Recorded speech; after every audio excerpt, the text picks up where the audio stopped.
ఒకటే వస్తుంది, అది ఒకటే వస్తుంది, ఇది రావట్లా. ఇది డ్యామేజ్ చేసినాయి, ఇక రావట్లేదు. ఈ లైన్ రావట్లేదా?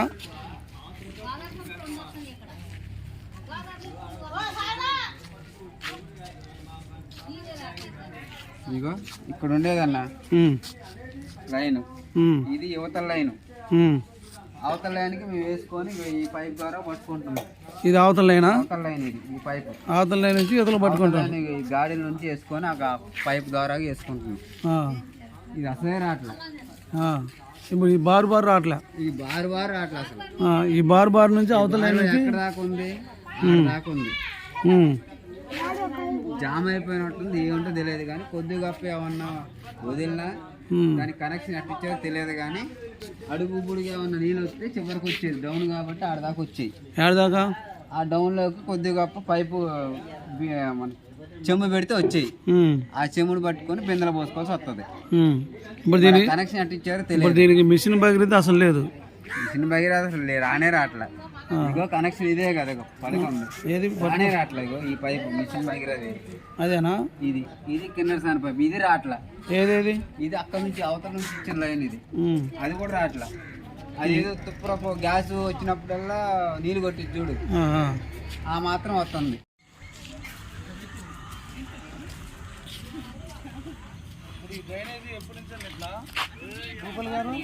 ఈ డ్రైనేజ్ కట్టిన కాడ నుంచి ఒకసారి తీసారు కంటి, ఒకసారి సంవత్సరం 2 సంవత్సరాలు ఒకసారి తీసారు. అసలు బియ్యం కూడా చెప్పారా? ఎన్నో సార్లు నేను వచ్చిన తర్వాత మన ప్రభాకర్ సార్ వచ్చిన తర్వాత కూడా ఏమన్నాడు? చూపిద్దామండి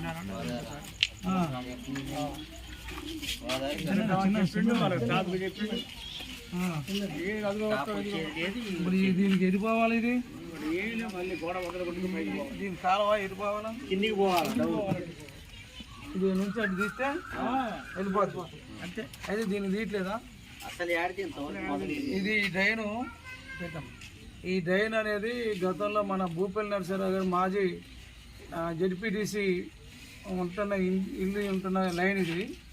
ఈ డ్రైనేజీకి గ్రామ పంచాయతీ ఈవో గారికి అనేక సార్లు చెప్పినా కూడా పంపిస్తానని చెప్పారు, కానీ ఇంతమంది పంపలేదని చెప్పారు. కానీ ఇది ఇంత దారుణంగా ఈ డ్రైనేజ్ ఉంది. ఇక్కడ ఈ మురికి చూడండి ఎలా ఉందో, ఇంత దారుణంగా ఉంది. ఇది జామ్ అయిపోయింది.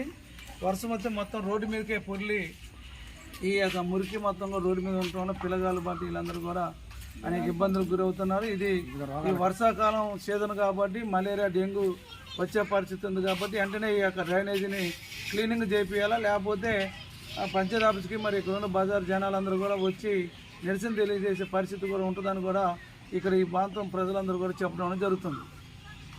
ఇందులోనే పాండల బస్తీ ఎస్సీ కాలనీలో గోదావరి వరదలు వచ్చినప్పుడు ఈ ప్రాంతం మొత్తం కూడా మునిగిపోయి ఇక్కడ అనేక కుటుంబాలు నీటిలో మునిగిపోవడం జరుగుతుంది. కానీ ప్రభుత్వానికి ఎన్నిసార్లు చెప్పినా కూడా ఈ ప్రాంతంలో నివసిస్తున్న మరి దళిత ప్రజలకి ఎక్కడైనా గవర్నమెంట్ ప్లేస్ చూసి అక్కడ వాళ్ళకి ఇల్లు కట్టించే పరిస్థితి కూడా లేని పరిస్థితిగా ఈ ప్రభుత్వం కనపడుతుంది. అదే కాకుండా ఇక్కడ ఉన్న ప్రాంతంలో డ్రైనేజీలు కూడా సక్రమంగా లేవు. ఈ డ్రైనేజీలు కూడా లేకపోవడం వల్ల ఇక్కడ నీళ్ళు నిలబడి మురికి కొంపు కొడుతుంది. ఈ వర్షాకాలం సీజన్లో కనీసాన్ని దోమలు, మలేరియా, డెంగ్యూ జ్వరం వచ్చే పరిస్థితి కూడా ఉంది. ఇక్కడున్న ప్రజలకి ఎటువంటి కూడా సౌకర్యం అనేది ఇక్కడున్న గ్రామ పంచాయతీ నుంచి లేదు, ప్రభుత్వం నుంచి కూడా లేకుండా పోయింది. అందుకోసం పోలవరం ప్రాజెక్టుని కనుక పూర్తి అయితే ఈ ప్రాంతంలో కంప్లీట్గా మునిగిపోయే పరిస్థితి ఉంది. కాబట్టి మెరకైన ప్రాంతంలో ఇక్కడ ఈ ప్రాంతంలో ఉన్న వాళ్ళకందరూ కూడా ప్రభుత్వం ప్లేస్ చూపించేసి మరి ఇందిరమ్మ ఇల్లు కట్టియాల్సిన అవసరం ఉంది తప్ప ఆ రకంగా చేయకపోతే ఈ సంవత్సరం మళ్ళీ 2025లో కూడా మరి గోదావరి వచ్చే అవకాశం ఉందని అంటున్నారు, ఆగస్టులో వచ్చే అవకాశం ఉందని అంటున్నారు. కాబట్టి 2022లో గోదావరి వచ్చి నానా ప్రమాదంగా ఇక్కడ ప్రజలందరూ కూడా చాలా ఇబ్బంది పెట్టింది, అనేకమైన ఇబ్బందులకు గురయ్యారు. అందుకని ఈ ప్రాంతంలో ఉన్న అందరం కూడా మెరక ప్రాంతానికి తరలించి అక్కడ వాళ్ళకి డబుల్ బెడ్రూమ్లు కానీ ఇందిరమ్మ ఇల్లు కానీ కట్టించే పరిస్థితిగా ప్రభుత్వం చర్యలు తీసుకోవాలని కూడా ఈ సందర్భంగా సిపిఎం పార్టీ డిమాండ్ చేస్తుంది.